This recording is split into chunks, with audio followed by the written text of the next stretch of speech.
The factory awakens as giant vats of golden sugar syrup begin to bubble and swirl.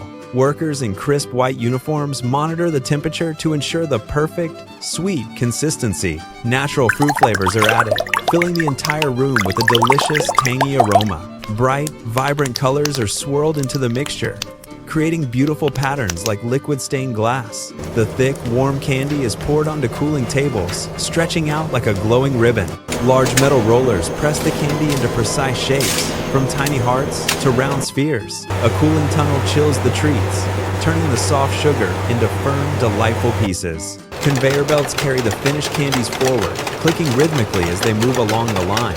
Automated machines carefully wrap each piece in shiny, protective foil to keep them fresh. Quality control experts inspect every batch, ensuring only the best candies make the final cut. The colorful sweets are sorted into bags, ready to bring joy to children everywhere. The factory hums with pride, knowing it has crafted a little bit of pure happiness.